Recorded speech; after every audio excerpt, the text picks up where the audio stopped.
tusuk sate. Kreatif dan bisa memanfaatkan peluang. Betul. Gitu. Ada lagi nih di kreatif, bikin tusuk sate yang empuk. Jadi makan daging. Bisa dimakan nggak? Sama tusuk satenya. Ada tuh mah kamu aja yang doyan. Ica, sebetulnya selain kambing, daging sapi juga bisa dibuat sate. Namanya sate marangi.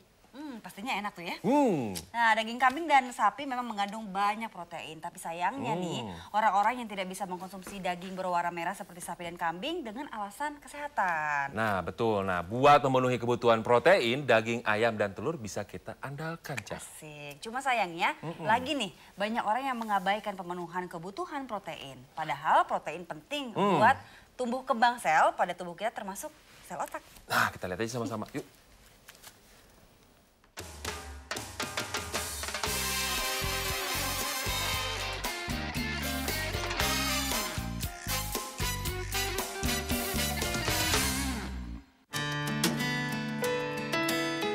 Di sebuah rumah petak di kawasan Bintara, Jati Bening, Bekasi, Hekel sedang asik menikmati makan siangnya. Menurut sang ibu, sayur bening, tempe, dan teri adalah menu yang sering ia masak untuk keluarganya sehari-hari.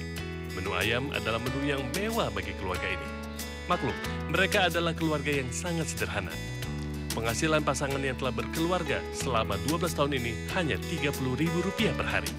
Sebenarnya sih kurang, cuma ya dicukup-cukupin.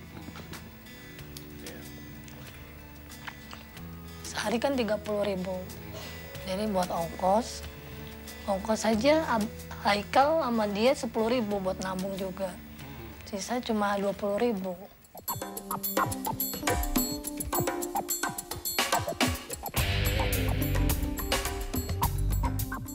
Penghasilan didapat dari pekerjaan Komeng sebagai tukang ojek di daerah Pondok Kelapa, Jakarta Timur.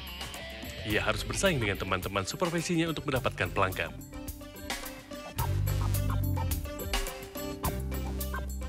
Tidak jarang, sambil menunggu pelanggannya, ia menghabiskan waktunya dengan berokok. Begitu pula, saat ia berkumpul bersama teman-temannya, rokok pun jadi semacam sahabat mereka. Biasanya kalau beli sekitar berapa bungkus sehari? Enggak bungkus saya. Habis? Paling sehari 5 batang nih, banyak. Paling banyak 5 batang. Kebiasaan yang dilakukan Komeng seringkali juga dilakukan sejumlah orang. Komeng dan sejumlah perokok acap kali lebih memilih membeli rokok daripada memenuhi kebutuhan lain seperti kebutuhan akan makanan yang bergizi. Padahal, 5 batang rokok per hari yang dikonsumsi Komeng cukup untuk membeli 4 butir telur atau 1 potong ayam. Sementara ayam dan telur mengandung protein yang cukup tinggi. Menurut ahli gizi dari Rumah Sakit Pantai Indah Kapuk, Jakarta, Kitri Darori, nilai kebutuhan protein sebanding dengan berat badan seseorang.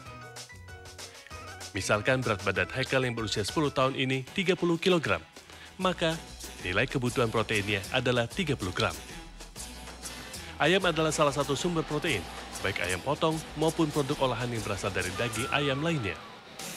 Menurut Ketua Asosiasi Rumah Potong Hewan dan Unggas Ahmad Dawami, jumlah produksi ternak ayam di Indonesia diperkirakan mencapai 2 miliar ekor di tahun 2012.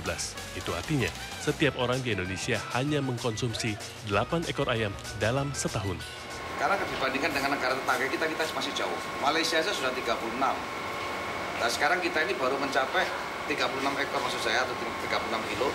Kita baru mencapai sekitar 8-9 kilogram. Rendahnya tingkat konsumsi ayam salah satunya dikarenakan rendahnya kesadaran akan pentingnya protein. Padahal bila seseorang kekurangan protein, maka akan terjadi penurunan kemampuan fisik dan berpikir, terutama pada usia pertumbuhan. Karena kan bertambah sel otak dan membesarnya sel otak pada anak kecil sampai usia 5 tahun itu kan butuh protein yang cukup. Kalau itu kurang tentunya akan terganggu. Karena itu, menurut Gretry Derori, konsumsi protein jangan pernah ditawar-tawar. Kebutuhan protein harus selalu dipenuhi, termasuk gizi yang lainnya.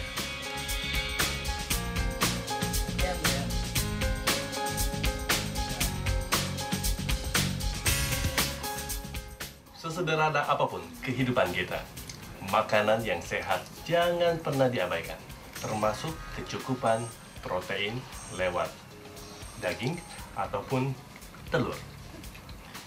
Iwan Haredi dan Asep Edward melaporkan.